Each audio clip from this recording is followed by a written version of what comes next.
Hey folks, how you doing?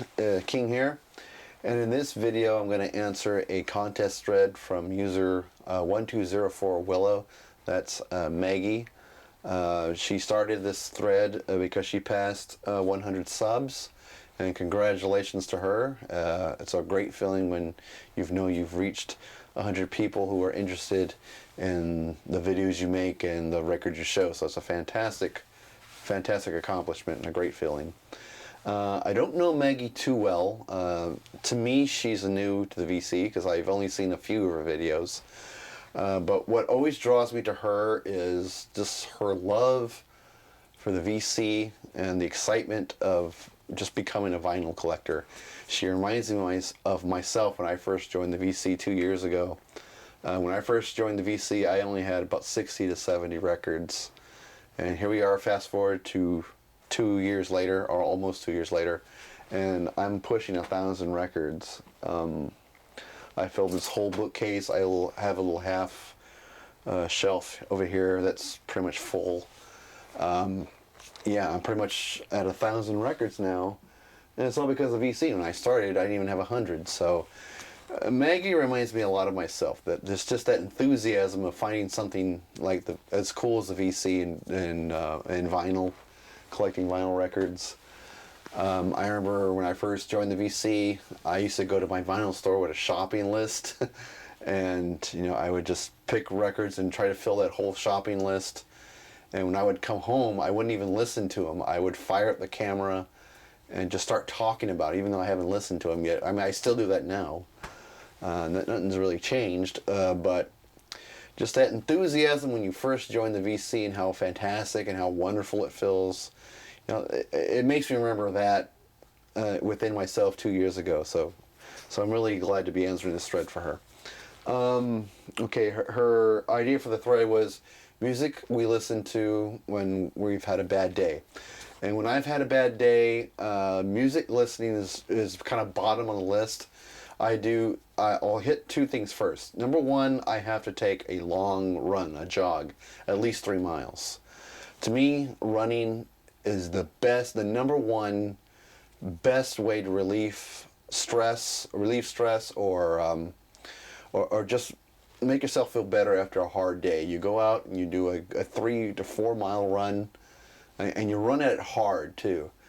I mean, you just go at it with everything you have to the point where you finish like you're like that. Nothing, I think, cleanses the body and the mind better than a hard run. Music doesn't do that for me. Running does. And when I have a bad day, and if weather permits, or if it's not nighttime like it is now, after a hard day, I prefer to take a long run. Take it out on a running trail and just go full on crazy for 3 miles, and I always feel 100% better after that, because not only does running help you physically, because you work every muscle in your body, plus you're working the heart and lungs. Of course, obviously your legs are getting in great shape, but it also helps the mind. You do a lot of thinking while you're out there on a kind of a woodsy running trail, and so you get your best thinking done. You can think about things that happen just a few hours ago in your bad day, or you can think of the future, you can think of the past. You get a lot of thinking done, so it really helps you in so many ways. Running does. That's why I've been running since I was 12 years old, and I'm 42 now, and I don't want to stop running. I love running. I'm just as passionate about running as I am with music, so that's what I normally do. Or number two, take a power nap. Nothing like even if it's only for 20 minutes, a good power nap after a hard day actually does make you feel better. And sometimes you almost forget what you were pissed off about. But if it comes down to music, I do have a stack of some records I listen to after a hard day, and that usually turns my mood around. So I'm going to show those records now. One of the records that's really great to listen to after a hard day is a live recording from the Talking Heads, Stop Making Sense. I know I've shown this in videos before in the past, but when you've had a hard day, Stop Making Sense is such a fun record to listen to, because it's not pretentious. It doesn't take itself seriously. It's just a fun listen. You listen to Psycho Killer and Swamp, Slippery People, Burning Down the House, Girlfriend is Better, Once in a Lifetime, you know, those songs are just fantastic. And this is a great live recording, one of my favorite live recordings in my vinyl collection.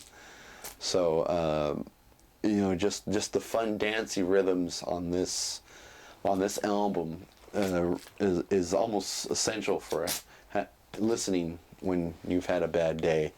This will cheer you up. I mean, you probably could pop a beer or two and listen to this, and you will start smiling immediately. I mean, it's that great of a record. So, Talking Heads, Stop Making Sense.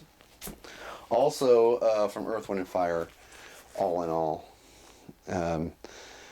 I can't help but listen to this. The second the needle hits the vinyl and I hear the first note of music, I instantly feel better from this album. And I've been listening to this album since I was a small boy, 7 years old.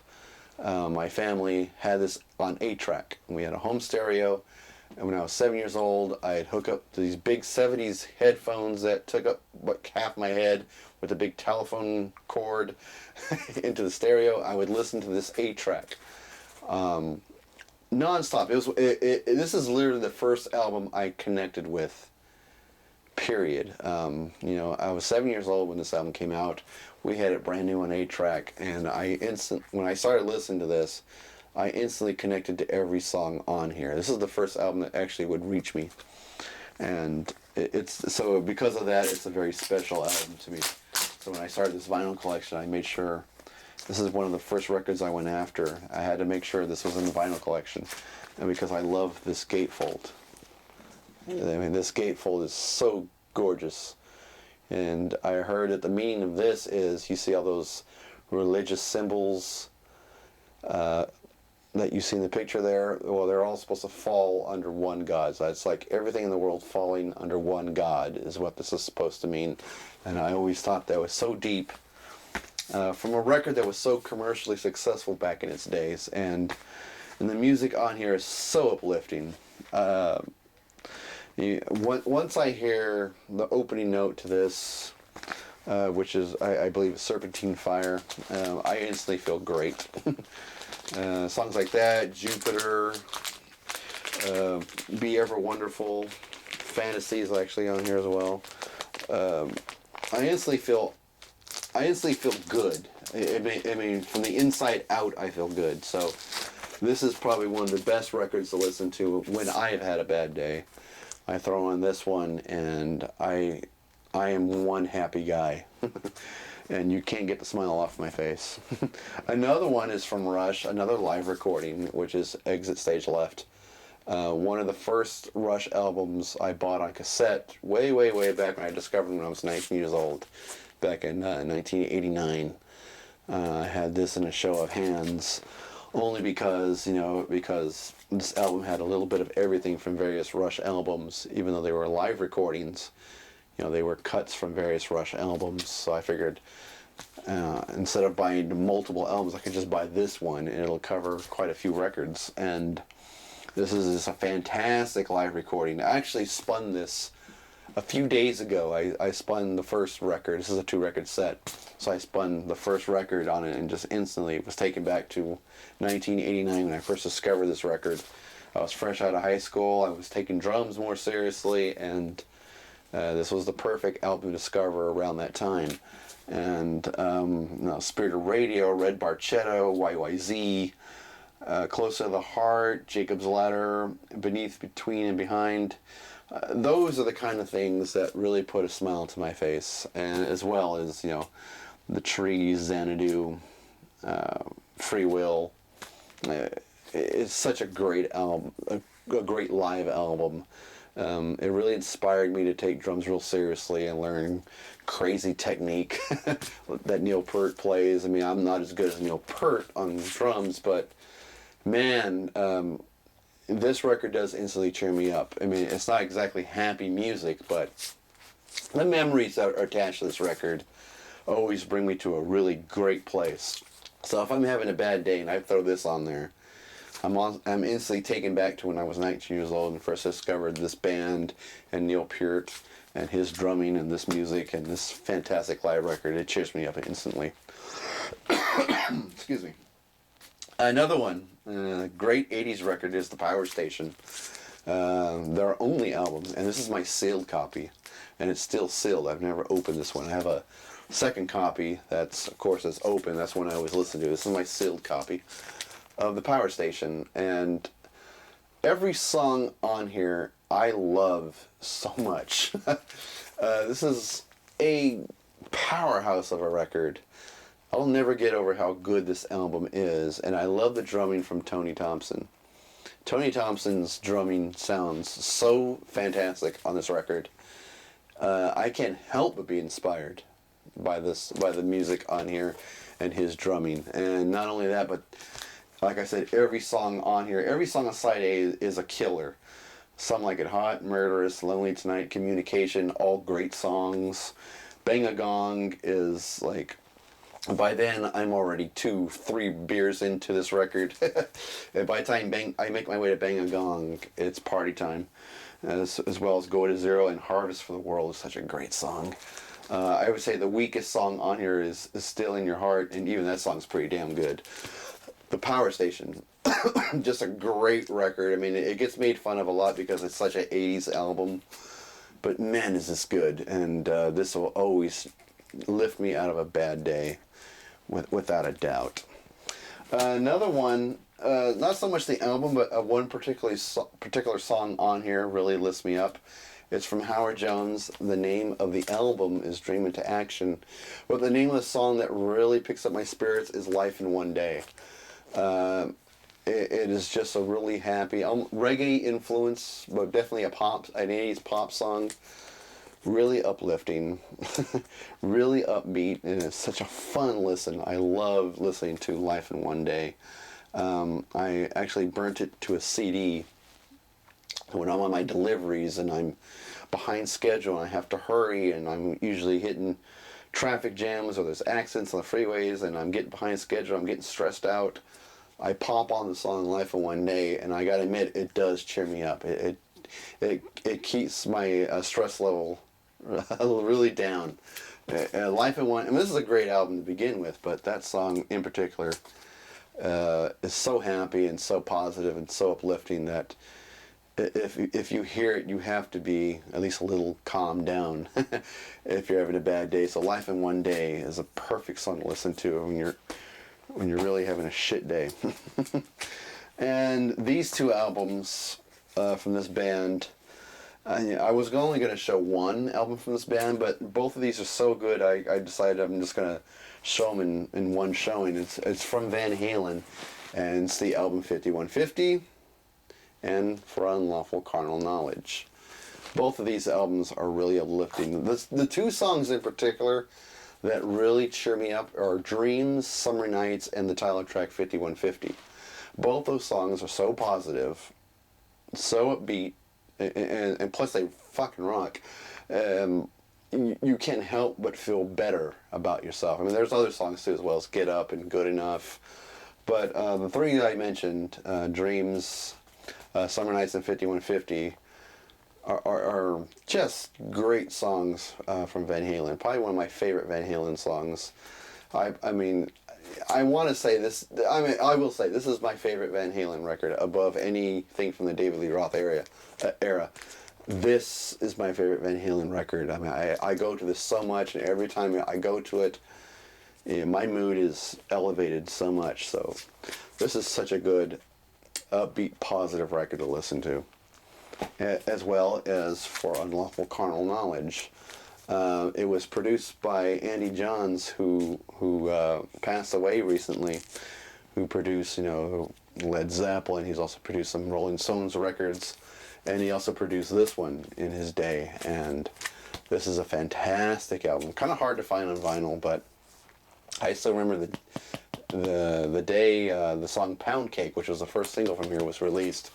My friend and I were actually going to an amusement park that was known for some great roller coasters in Southern California. We actually heard that song world premiered on the radio on our drive to the park, and it just seemed like just hearing that song premiered and hearing it in our car for the first time while we were driving up to an amusement park just made our day that much better. It's weird to say that, but you know, summertime, or early summertime or springtime, I should say, sun is shining in Northern California. Drive into you know, amusement park just to ride some fantastic roller coasters, and you hear the world premiere of Pound Cake from the new Van Halen album. That's a great day, and so every time I either spin this or listen to this on CD or my iPod, it takes me back to that day, and I instantly start smiling because it really cheers me up. And I'm going to end it with my all-time favorite band, Genesis, Three Sides Live. Though my favorite live album from Genesis is Seconds Out, Three Sides Live is an album I bought when I was 16. I bought this on vinyl when I was 16. I still have my vinyl copy. I only show this one because it's cleaner. But here's the original one I bought in 1986. Three Sides Live. I bought this when I was 16 years old, and I was forced to go to summer school. And I hated summer school like any teenager would. I was 16. So when I was sitting in some boring class in summer school, we had just got a swimming pool put into our backyard at the time when I was living with my parents. All I could think about was, for the day of summer school day, if I could hurry up, run back, listen to this record, and listen to it in its entirety, then jump in the pool. That's all I could think about when I was in summer school the whole time. In the summer of 1986. And this is just like maybe like a month or just weeks before Invisible Touch came out. I was listening to this first to kind of get me ready for Invisible Touch. So when I was in summer school, you know, I couldn't wait to get home so I could listen to this album. And side one on this one I really love, Turn It On Again, Dodo, and Abacab, is just my favorite, period. And of course I love to listen to Behind the Lines, Duchess, Me and Sarah Jane, Follow You, Follow Me, and In the Cage. Misunderstanding, I think I usually skipped over. But In the Cage, and especially the old 70s medley that went after In the Cage, it was just spectacular on this album. So, and this always brings me back to the summer of 1986, coming home from summer school, hurry up and throwing this on the turntable, listening to it, and then jumping in the pool. That's all I can think about. I mean, it does bring back some great memories. All right, folks. Well, those are just a few of the records I listened to cheer me up. Again, congratulations to Maggie for getting to 100 subs. It's a great accomplishment, and I know you'll be at 200 in no time. Anyway, that's going to do it with me, and I'll see you folks at the next video.